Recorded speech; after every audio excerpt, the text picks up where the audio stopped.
at attempt number 2 of trying to record this. You're just going to be hearing my cat throughout the entirety of this recording. She's,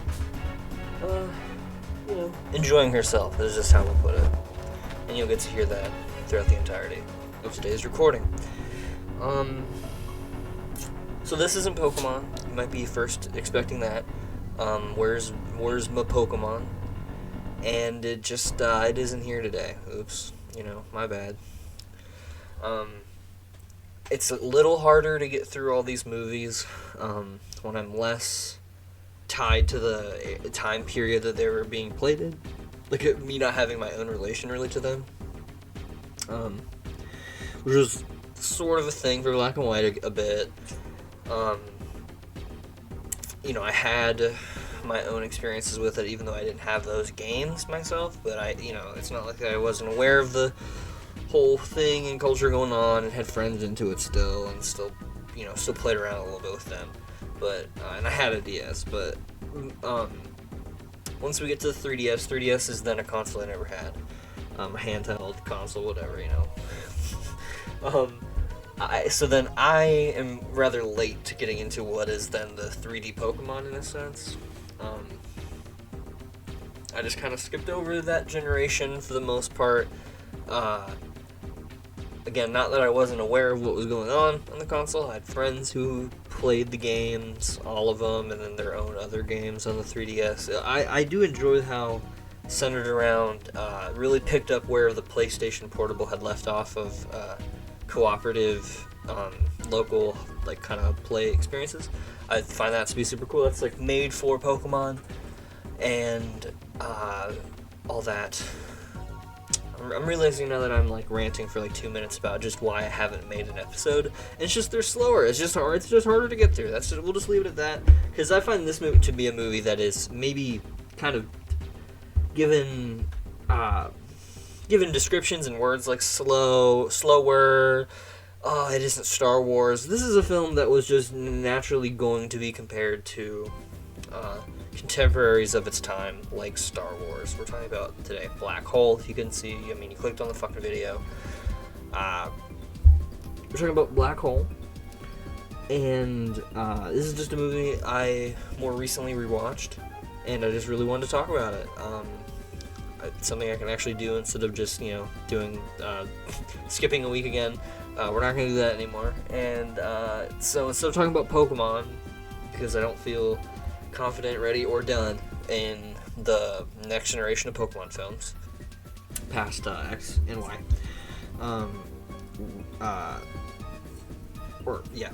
through and past X and Y, we are going to talk about the Black Hole.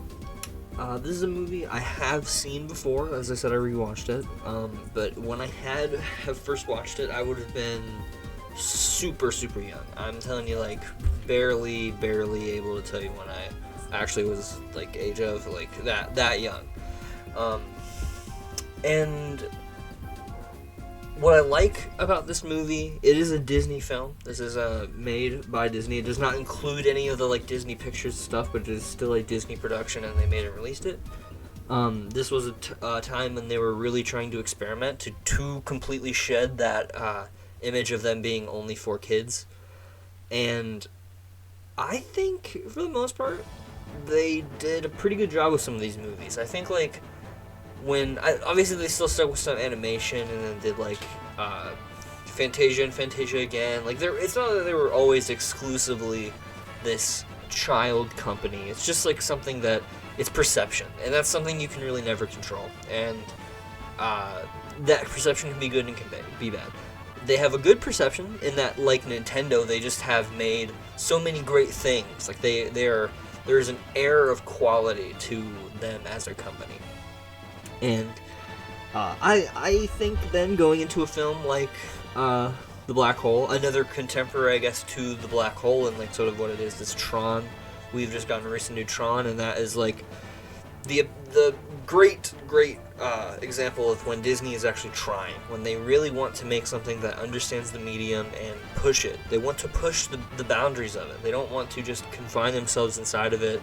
But we got fucking like Trent Reznor do score, dude. Haven't you seen Trent Airy? No, I don't know. I don't care. I know a little bit about the production and everything going on behind the scenes. And within that, I just kind of then don't want to give my fucking money to a movie that I think just looks bad. It looks like visual fucking noise. And then as well as going to then be saying nothing. It's just going to do and say fuck all for a movie that could have been something better. You know, if you know, a better movie could have come out that was a Tron 3. But it just didn't happen. So we're talking about the black hole. And let's relate this back to it being compared to Star Wars. A reason of that is it's a film focused around robots and droids. We have multiple robots in it. You know, they look like fucking... When you think about any really droid at the end of the day, they do kind of just look like a fucking trash can. And so, like, that was the issue with comparisons of these robots, is that without... this movie originally, without differentiating itself from Star Wars, had to innovate to make their jobs harder to make a film that has more visual style to itself, that has more separating it from Star Wars. We're not going to have rolling mechs. We're going to have them more like human, which, I mean, that's in Star Wars too with C-3PO. But then we're going to have them more... we're going to have like these ball ones that float. We're going to have it float, so then you just don't think of it just as R2-D2. And then, as well, they all have their own personalities. That was the issue, I feel, at the time with contemporary reviews, is they just saw Vincent as a character, which is like the main of these robot things, and saw him as just C-3PO and R2-D2 fucking smashed together. We just smashed them together, and there's our character, when really that's like, it's not true. They give this character, who was like voiced by then like a British folk or whatever, they give him a lot of personality, and they really sell it too hard at the beginning. This movie is so intentional with everything it's doing inside of it. It makes you, It means it's a really intentional screenplay, which is always great, and that then it transforms onto it. But then it makes it feel more theatrical. It's like theater, not just theatrical as in we're in the cinemas, but like theater. All the characters and their motivations, they're clear, they're distinct. They have, roundedness to them, and they're not just completely one note, but they have these core things that define them. Everything that is inside of them as characters is intentional and core.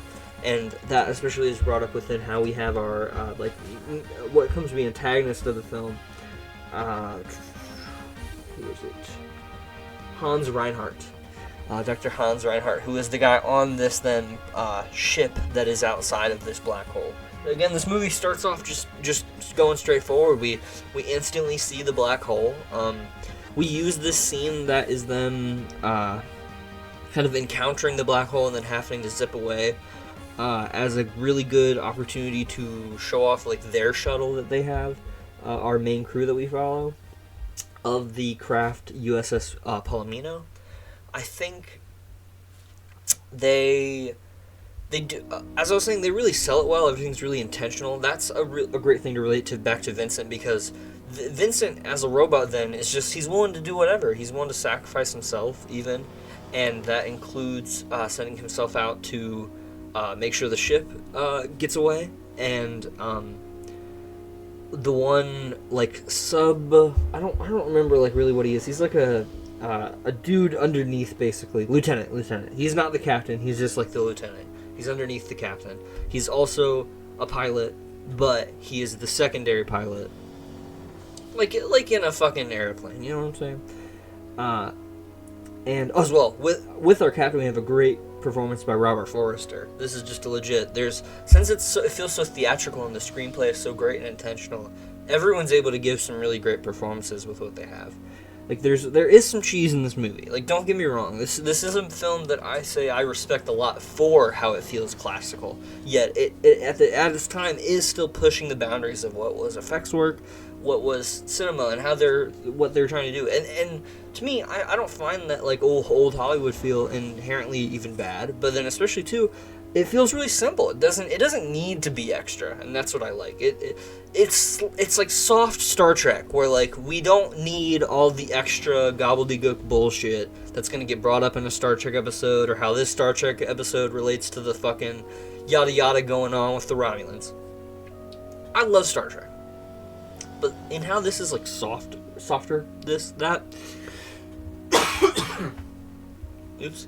And how this is like a softer version. It means you completely are able to connect to like the characters in a lot better way. We don't need any extra hootenanny going-ons of what's happening in this universe. What matters is this black hole and what's going on with Doctor, and it's able to establish itself as like what is important and what you as the viewer should be paying attention to incredibly early on. Now, could that make the reveals maybe a little more like predictable? Sure. Like I feel the robots are the crew thing, that's spoilers. The robots are the crew of this old ship that they've boarded post escaping this black hole at the beginning. You don't need like that many context clues, I feel like, to really pick up on that. It's like it's kind of just like obvious, and I think that's honestly kind of great, because the film is supposed to be, any film is supposed to be from like the perspective of like anyone can get whatever they want out of it, you know? And so making it incredibly obvious isn't like this inherent flaw. It just means you should be picking up on it. It doesn't mean you have to. It isn't just like outright saying it at times until the end. It is letting you pick up on just what you notice. And so on rewatch, it's then much more clear to you everything going on. It encourages rewatch.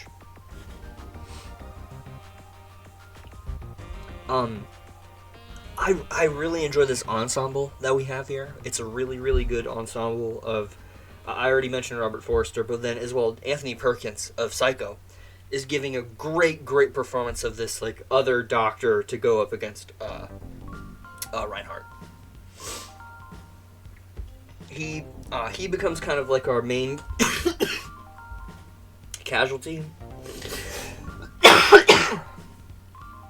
and that we lose him to the other main antagonist of oh man, damn it, now I'm forgetting his name. Okay, there's the robot. There's the other robot that Reinhardt has. Sorry, it's been a day or two since I did watch this. But Hans has a like main robot guy who's like his enforcer, and I feel at the end they really play into it well. Of like, Reinhardt is like this egomaniac, maniacal guy and crazed scientist in a lot of ways, but he as well understands that he is a dude who's gotten out of his own depth, and then even brings that up in what you could then, what then is I think is great is that you can take whatever you want from the film. You can take it as he is still trying to fuck with the other crew to like manipulate them, because he's done a lot of that to manipulate them already, or he is being genuine, and it is then a wolf in sheep's clothing. You can't tell. You are unable to know whether or not he is saying the truth or not now because of his manipulation and lies previous. It is great of him going up and being like, I can't control him, he controls me. It's so great of just showing how he's able to even recognize and have our villain is not a fucking idiot. He is smart. He understands all these things about the black hole. Yes, he is egomaniacal, and he is a bit of a narcissist, but at the end of the day, he isn't stupid to the point of like you then can't believe anything going on about the movie. Another thing I've heard about this film is believability. I've heard that like the science of the film isn't to like a exact fucking, it isn't 2001 is basically what I'm saying. This movie wants to be a lot like 2001 in some ways, and it gets comparisons for it. That's basically, if you watch the Roger Ebert Siskel and Ebert reviews, he just is dogging on the film and just being like, it's just 2001. it is like 2001, sure, absolutely, especially come the climax, and it's trying to be much more fantastical and surreal. However, in that, 2001 is actually surreal to the point of not having any definitive answer. And that is the point. There is a point and definitive answers that you can gain from Black Hole and its ending. They are, you think of them as dead or not, whether, that is still your interpretation, but it is heaven and hell.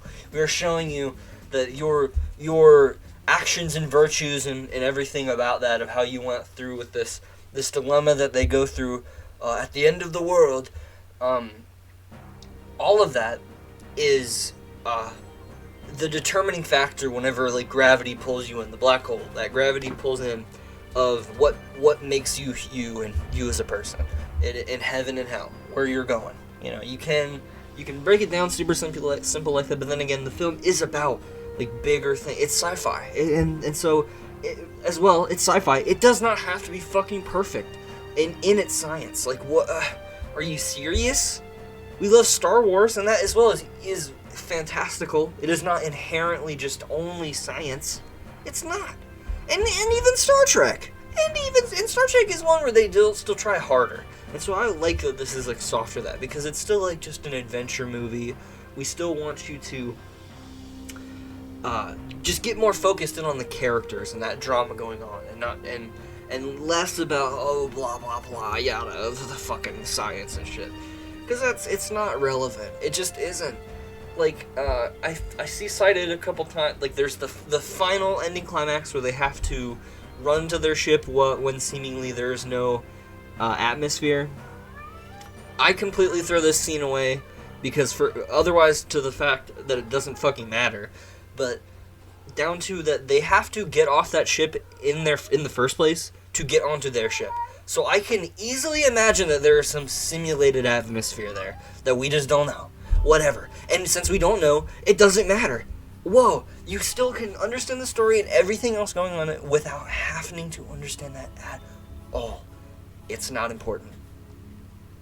And then the other one is there is a break inside that habitable, the farm. The farm habitat thing that they have that's like big and cool. It's a cool like little set piece thing they do. But it starts to then sort of suck people out, and then they don't. Whatever, a little spectacle stunt thing, blah, blah, blah. And again, like, they should just get sucked out. Okay, fine. Yeah, science, bitch. This isn't Breaking Bad. It isn't. It's not that important. We're not cooking meth. We're making movies. And we're talking about science fiction. Fiction. It's not real. But, yeah, otherwise, those are some of the complaints I hear about this movie. It's not like an incredibly acclaimed film. It's mixed. It's a rather mixed. It has some fans who really like it, and then otherwise it just was thrown to the wayside at its time because it wasn't Star Wars. Because it wasn't, I think a good thing to compare is like Alien in some ways. Aliens is hard horror as well, with everything else in it. This film is like soft in that horror. It's still being a bit more adventure, but it isn't.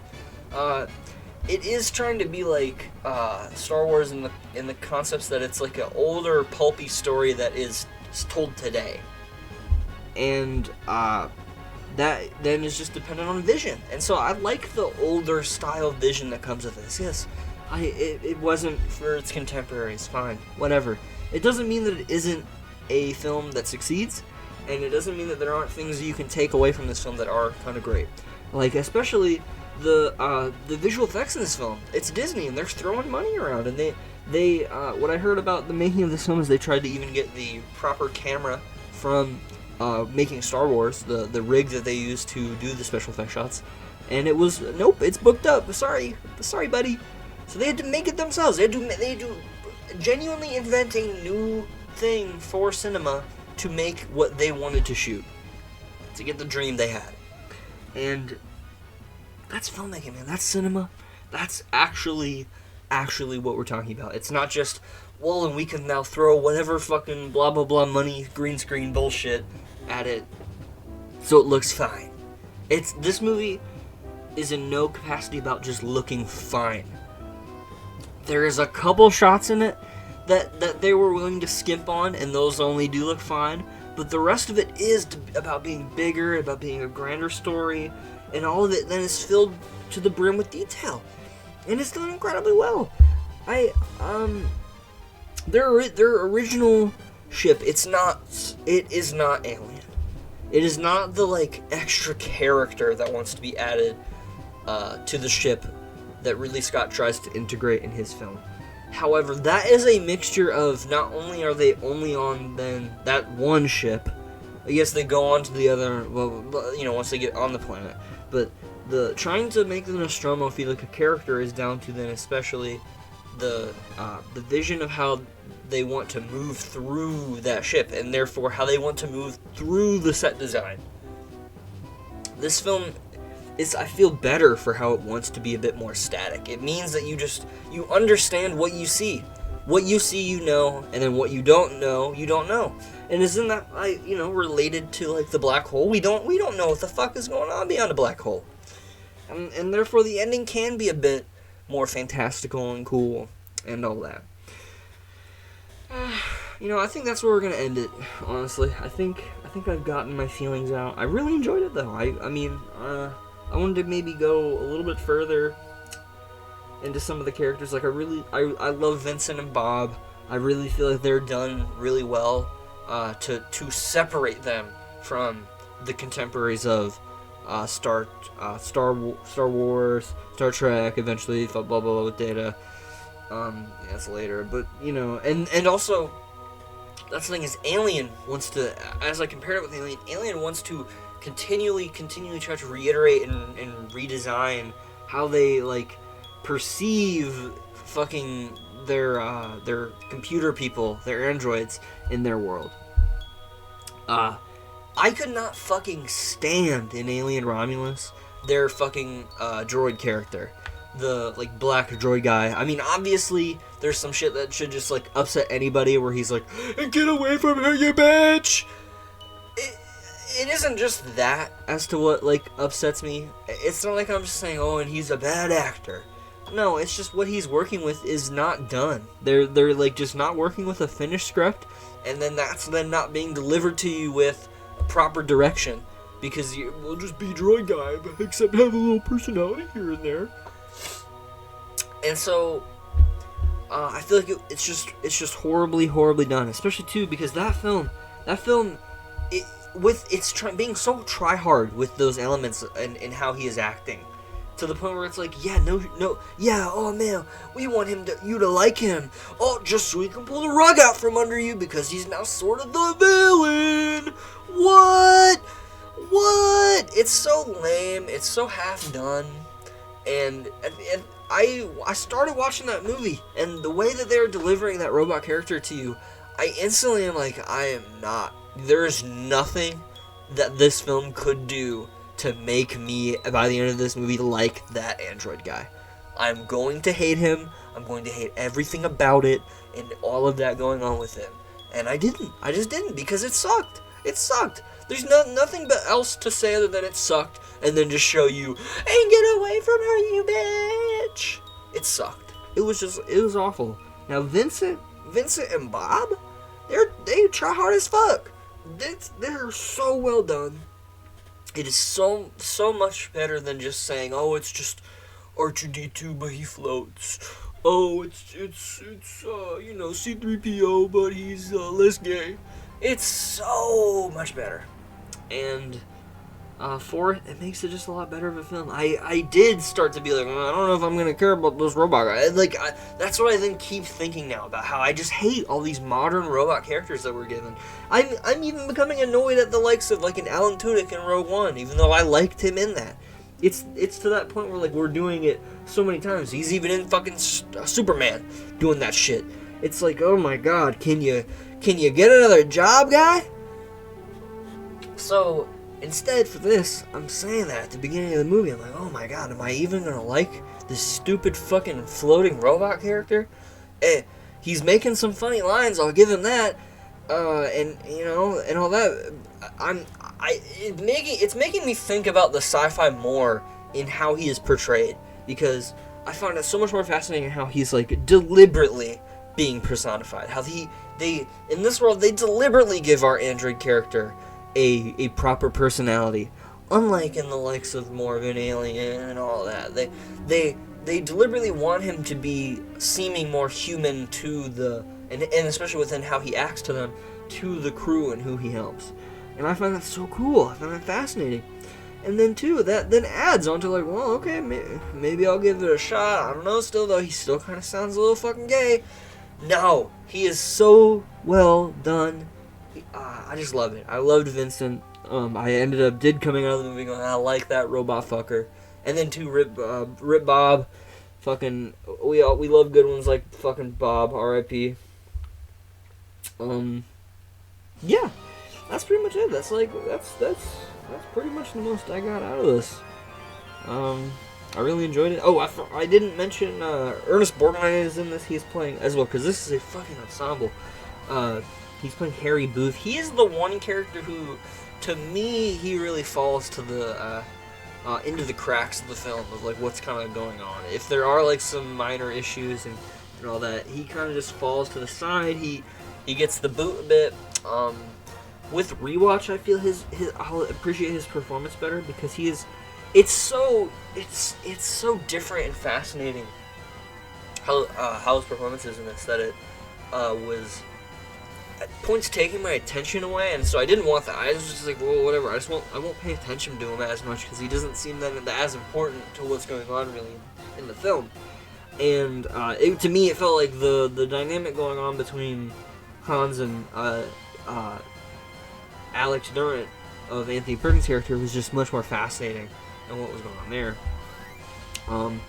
And then I guess I can absolutely agree that like the romance thing is like so poorly set up in this between Dr. Kate, and our captain Dan, who is Robert Forster. It's just poorly set up. As in, it doesn't have any setup. There were supposed to be some scenes that set up in the ship. They just weren't included. They became deleted scenes. And so it's just kind of really strange then when there's like he saves the damsel in distress and then he's like just weirdly kissing her and whatever. I don't care that much. It's come to the end of the movie, you know, that there's proper spectacle about to happen and go on and all that shit. So I can let those minor things slide. To me, those are very minor to like the grander themes of this film. The things that I would then say, hey, go check this movie out. There is some real substance to this. Check it out. It is not just garbage. It's not worthy of where this film has a fucking average rating of just a 6 out of 10 on Letterboxd. I think it's much better than that. Dude, this is a 9. I give this a 9. Has some flaws, sure, but it's a 9. It fucking tries. If you like some classic Hollywood shit, this is it. Check it out. Okay, that's actually where I'm gonna call it quits. Okay, have a good day.